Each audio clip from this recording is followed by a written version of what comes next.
अगर आप भी एक ही तरह की आलू गोभी की सब्जी खा खा के बोर हो चुके हैं तो इस बार आपके लिए आलू गोभी की सब्जी बनाने का बिल्कुल अलग और नया तरीका। इस तरह से भी सब्जी बनाएंगे ना, खाने में बहुत ही ज़्यादा टेस्टी बनेगी। तो चलिए रेसिपी शुरू करते हैं। सबसे पहले आपको आलू गोभी की सब्जी बनाने के लिए आलू और गोभी चाहिए होंगे। तो एक फुल यहाँ पे मैंने गोभी का लिया है और दो मैंने आलू लिए हैं। आलू और गोभी की सबसे पहले आपने कटिंग करनी है। तो काटना कैसे है ये देखिए, डंठल को पहले अलग कर दीजिए और डंठल में जितना भी सॉफ्ट पार्ट होता है ना उसको आप सब्जी में यूज कर सकते हैं, उसको आपने फेंकना नहीं है। और इसके बाद आपने देखिए गोभी कटिंग करनी है। तो जो गोभी के फूल है ना उनको आपने इस तरह से देखिए अलग कर लेना है और फूल के साथ जो डंठल होता है उसको अलग कर लीजिए। जो डंठल है ना इसको आपने छोटे छोटे पीसेस में काट लेना है। ये देखिए इस तरह से कटिंग कर लीजिए। और जो मोटे मोटे और बड़े फूल रहेंगे ना उनके आपने एक के 4 पीस कर लेने हैं और जो छोटे फूल हैं उनके एक के 2 पीस कर लीजिए। तो क्या देखिए इस तरह से आपने गोभी की ना यहाँ पे कटिंग कर लेनी है। अब मैं आपको गोभी को धोने का प्रोसेस बता देता हूँ। इसको धोना कैसे है, इसमें आपने गर्म पानी डालना है, साथ में आधा चम्मच आप इसमें नमक ऐड कर दीजिए, थोड़ा सा हल्दी पाउडर ऐड करना है।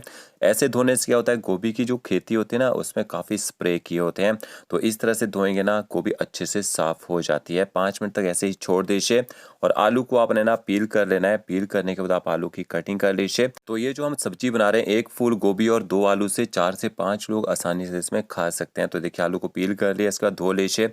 अब आपने आलू की कटिंग करनी है, या तो आप इसको क्यूब्स में काट लीजिए या फिर आप इसको ना इस तरह से पतले पतले बैजेस में काट लीजिए। पतले बैजेस में काटेंगे आलू बहुत ही जल्दी पक जाएंगे। और ये जो देखिए डंठल हमने काट के रखे थे गोभी के, वो भी मैंने आलू के साथ ही मिक्स कर दिए। इकट्ठे पकाएंगे, इसमें पानी डाल देते हैं। ग्रेवी बनाने के लिए 2 प्याज और 3 टमाटरों को मैंने यूज़ किया है। एक प्याज को मैंने स्लाइस काट लिया, एक को चॉप कर लिया और टमाटरों को मैंने मोटा मोटा काट लिया है। अब आपने कढ़ाई लेनी है। यहाँ मैंने आयरन की कढ़ाई ली है। थोड़ा सा ऑयल ऐड करेंगे, बिल्कुल थोड़ा सा। जैसे ऑयल गर्म हो जाएगा, 1 चम्मच आपने इसमें साबुत धनिया ऐड करना है, 1 चम्मच साबुत जीरा ऐड कीजिए। थोड़ा सा धनिया मैंने इसमें और ऐड किया है। अब जैसे धनिया और जीरा चटकना शुरू हो जाएगा, इसके बाद आपने इसमें ना स्लाइस कटा हुआ प्याज ऐड कर देना है। तो यहाँ मैंने एक ही प्याज का यूज़ किया है। जो एक प्याज मैंने चॉप करके रखा है ना उसको मैंने बचा के रखा है। गैस की फ्लेम हाई कर दीजिए। 1.5 से 2 मिनट तक हाई फ्लेम में प्याज को पका लीजिए ताकि इसका जो कच्चा टेस्ट है वो खत्म हो जाए। फिर आपने इसमें थोड़ा सा अदरक और लहसुन ऐड कर देना है। अदरक की क्वांटिटी कम और लहसुन की ज़्यादा रखनी है। 4 मैंने इसमें हरी मिर्च ऐड की है तीखा करने के लिए। और थोड़ी सी मैंने इसमें रोस्टेड पीनट ऐड किया। अगर आपके पास कच्ची पीनट हो तो जब मैंने प्याज ऐड किया था पहले, तो पीनट को भी साथ में ही डाल दीजिएगा ताकि पीनट अच्छे से फ्राई हो जाए। तो यहाँ पे देखिए पीनट और लहसुन को मैंने मिक्स करके पका लिया है। फिर आपने इसमें रफली कटे टमाटर ऐड कर देने हैं। आधा चम्मच आप इसमें नमक ऐड कर दीजिए और थोड़ा सा आपने इसमें हल्दी पाउडर ऐड करना है। थोड़ा सा आप इसमें कश्मीरी लाल मिर्च पाउडर ऐड कीजिए ताकि ग्रेवी में कलर अच्छा है। अब आपने 1 मिनट के लिए गैस की फ्लेम हाई करनी है ताकि टमाटर जल्दी से गर्म हो जाए। और जैसे आपका मसाला अच्छे से गर्म हो जाएगा उसके बाद आपने गैस की फ्लेम जो है ना मीडियम कर देनी है।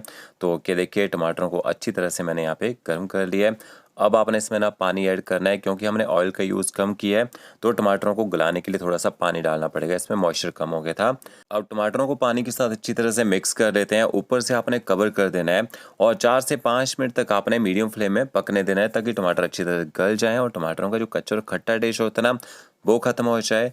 तो ये देखिए 4 से 5 मिनट के बाद देखेंगे यहाँ पे टमाटर अच्छी तरह से गल चुके हैं और जो प्याज है वो भी अच्छे से सॉफ्ट हो चुका है। तो इससे हमारी जो ग्रेवी है ना वो बन के तैयार हो जाएगी।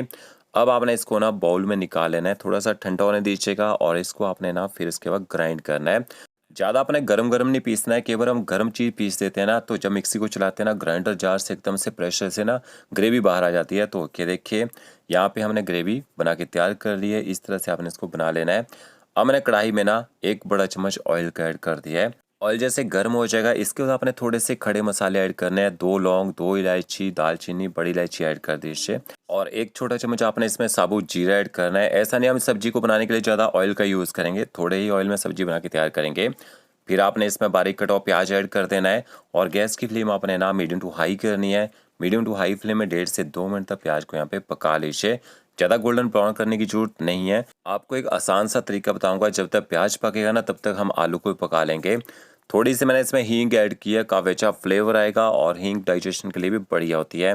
तो क्या देखिए हल्का सा मैंने प्याज को पका लिया है। फिर आपने आलू को पानी से निकाल देना है और आलू को यहाँ पे कच्चे प्याज में ऐड कर देना है। थोड़ा सा अच्छे कलर के लिए हल्दी पाउडर ऐड कीजिए और थोड़ा सा आप इसमें ना कश्मीरी लाल मिर्च पाउडर ऐड कर दीजिए। अच्छी तरह से हल्दी और लाल मिर्च पाउडर को भी मिक्स कर लेना है। अब जब तक आलू पकेंगे लगभग 50 से 60% तक, तब तक हमारा जो प्याज है ना वो भी अच्छी तरह से गोल्डन ब्राउन हो जाएगा। तो देखिए आलू को अच्छी तरह से मिक्स कर लिया, ऊपर से कवर कर दीजिए। एकदम लो फ्लेम में आपने ना कम से कम 6 से 7 मिनट तक आलू पकने देना है। इस टाइम में आप आलू को इस तरह से पकाएंगे, ये अच्छे से फ्राई भी हो जाएंगे और ये सॉफ्ट भी हो जाएंगे। तो ये देखिए बिना पानी डाले मैंने आलू को ना पका लिया है और बीच में 1 से 2 बार आपने इनको ना पलटी भी कर देना है। तो देखिए प्याज भी अच्छी तरह से हमारे यहाँ पे सॉफ्ट हो चुका है, पक चुका है। अब आपने इसमें गोभी ऐड करनी है, तो गोभी को आप पानी से निकाल देते हैं। इस तरह से स्पाइडर में निकाल दीजिए, फिर गोभी भी इसमें ऐड कर दीजिए। आधा चम्मच आपने इसमें नमक ऐड करना है, थोड़ा सा हल्दी पाउडर मैंने और ऐड किया है ताकि गोभी के ऊपर भी एक अच्छा कलर आ जाए। और अच्छी तरह से गोभी और आलू को आपने ना मिक्स कर लेना है। गैस की फ्लेम ना 30 से 40 सेकंड तक हाई कर दीजिए ताकि गोभी जो है जल्दी से यहाँ पे गर्म हो जाए।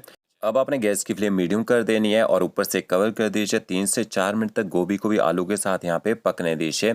तो ये देखिए टोटल 10 से 11 मिनट हो चुके हैं मुझे सब्जी को पकाते हुए और यहाँ पे गोभी भी हमारी थोड़ी सी गल चुकी है। अच्छी तरह से सब्जी को मिक्स कर लेते हैं। जब भी हम ड्राई सब्जी बनाते हैं ना इसी तरह से बनाते हैं।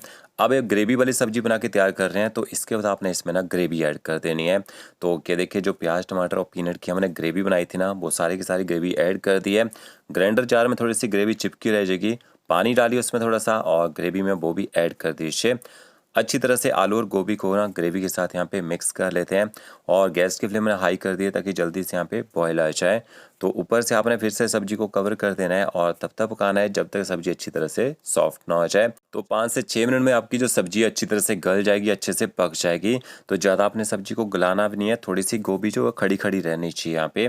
तो ये देखिए यहाँ पे आलू और गोभी की ग्रेवी वाली जो सब्जी है ना वो तैयार हो चुकी है। यहाँ पे आप चेक कर लीजिए, नमक मिर्ची कुछ भी कम लगे ना तो डाल सकते हैं। लास्ट में थोड़ा सा गरम मसाला पाउडर डालना है, थोड़ा सा आप इसमें बारीक कटा हुआ हरा धनिया ऐड कीजिए और इनको भी अच्छी तरह से मिक्स कर लीजिए। अब आप इस सब्जी में एक छौंक का तड़का लगा सकते हैं, उससे बहुत ही बढ़िया टेस्ट निकल के आएगा। आपने एक पैन लेना है, 1 छोटा चम्मच देसी घी लीजिए। घी को आपने मेल्ट कर लेना है। ये तड़का टोटली ऑप्शनल है, बट हम सिर्फ रोगन और थोड़ा अच्छा टेस्ट बढ़ाने के लिए इसमें डाल रहे हैं। थोड़ा सा कश्मीरी लाल मिर्च पाउडर लीजिएगा। इस तरह से आपने गर्म घी में कश्मीरी लाल मिर्च पाउडर डालना है और सब्जी के ऊपर इसका छौंक लगा दीजिए, इससे रंगत भी आ जाएगी और सब्जी की जो टेस्ट है बहुत ही ज़्यादा बेहतरीन हो जाएगा। तो फ्रेंड्स वीडियो अच्छा लगा होगा लाइक शेयर कमेंट जरूर कीजिएगा। ओके फ्रेंड्स, मिलते हैं नई वीडियो के साथ। Thank you.